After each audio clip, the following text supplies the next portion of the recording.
Hey guys, it's Captain Matt here with Captain's Quarters First Class, a podcast from the Lighting Trade School.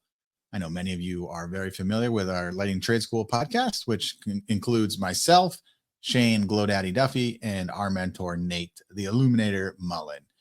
So on this episode of Captain's Quarters, I just want to talk about the verbiage and the words we use. It came up today on the Illuminati Lounge Club. That's a weekly call that me, Shane, and Nate do. It's like $47 a month. It's pretty badass.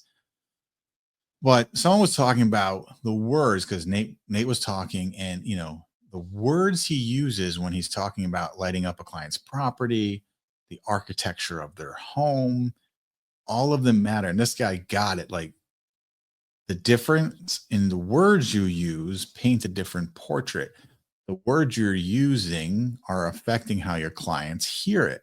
And one of the easy things to reference is when you're talking about a pot for a flower or a planter, right? Planter sounds better than a pot.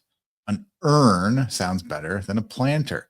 Those little details do matter. So when you're talking to a client, you're walking around their property and you say, imagine if you put some urns here with some flowers in it. It sounds so much better than, hey, we would put some pots and some flowers here. No difference than I call it an illumination portrait of your home and property rather than landscape lighting, right? Or maybe you just call it an illumination. It's art, right? So we're removing, hey, this is landscape lighting. Here's your landscape lighting, proposal. No, here's your illumination portrait proposal. It sounds totally different. It sounds more of the service that we're actually providing for these people. So one of the ways that I did this, especially when I first got started, is I bought Nate Mullen has a book on Amazon called The Lighting Bible. He's got other ones on there, but the Lighting Bible specifically, that and the Sales Bible is the first two books. That's how I met Nate, that I bought off Amazon. But the Lighting Bible is what I have my employees read, excerpts of it and everything. And the main thing, and I read it. Main thing you pull from it when you're reading it and you're absorbing it and reading it more than once is even the way he writes, the words he uses, right? We don't do uplighting on a home. We accentuate the architecture of your home. It's different, sounds different. So reading that book and reading it often and really studying it and adding, I took notes and did a discovery stack where I kind of break out, what did I discover from this? How can I utilize it in my business? All of these things. So I really, took that book down to the nitty gritty for me and myself and how I apply it. It's no different than when I was going to any lighting demo, any lighting, daytime walkthrough. I used to listen to Nate's YouTube videos when he was he has a few on YouTube of him doing like client walkarounds. He's not with the client. He's just walking you around the property, showing you what he did. I used to listen to those during the windshield time when I'm driving from the office to the client's house so that my mind and everything was totally shifted on lighting. And I'm hearing all these words, right? This different terminology for the way I normally spoke on how to speak about a property. So when I did arrive and I got out of the truck, I came with a different power, different intention, and different word usage and verbiage that the clients are more used to hearing. And then they're not, it elevates their property regardless. That's like, okay, I live in upstate New York, right? So a cabana isn't really so much of a thing because when people think of cabanas, they're thinking like, they're tropical elements, they're near the water, all of this stuff. But when I see someone's, I guess, I don't even know what they're technically called. It's just an outdoor structure, a pool, near the pool. I call them cabanas. And even here, I call them cabanas. And some people are like, wait, oh, that's badass. Yeah, that is my cabana. Right? Because that's what it is. Just because we're not, if you're taking that same structure and dropping it in California or dropping it down in Florida, it would then be called a cabana. So that's what I call it, right? It elevates it. It's what it deserves to be called, right? Instead of a pergola with a roof on top, it's a cabana. It's a pool cabana, right? These are these little things that you can pick out. And the way you do this and the way you get to it is by consistently and constantly spending time around guys who speak like this, around people in this mindset, by reading, by listening, right? So Obviously, you have podcast episodes you can listen to. You have Nate's old walkthrough videos on YouTube. You've got my videos on YouTube.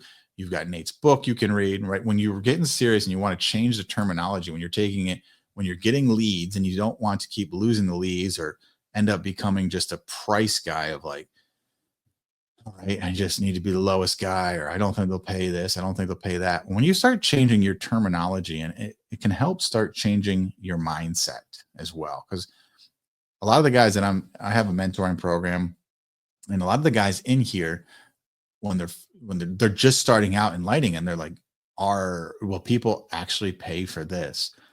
And it's like, of course they will. It's not expensive. What are you talking about? Right? Like, even if it's $300, $400 a fixture, if that's what it ends up being, that's not expensive. You're changing that person's life.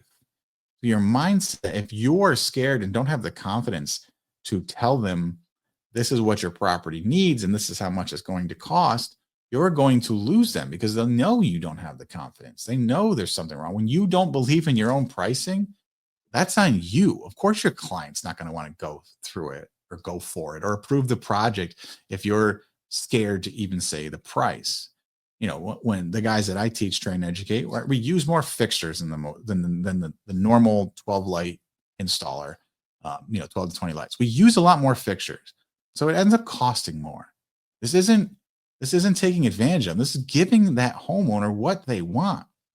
And I think it was yesterday I went through, and one of the guys I'm working with, he said his wife asked, and then he was wondering, like, do people really pay this? Like, why would someone pay for outdoor lighting? Why wouldn't they just do it themselves? It is new to it, right? Obviously, we all know there's always going to be DIYers, and they're not the clients for any contractor outdoor service or indoor service.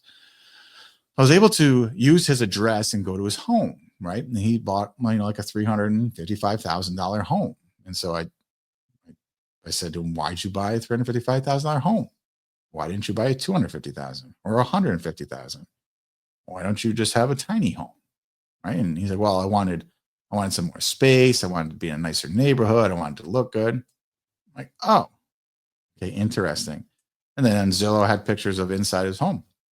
And there's a fireplace, indoor fireplace that is not providing heat. It's purely vanity's sake. And it's got stone veneer and all these stones around it, around the sheetrock. And I took a screenshot of that and said, who would pay for this?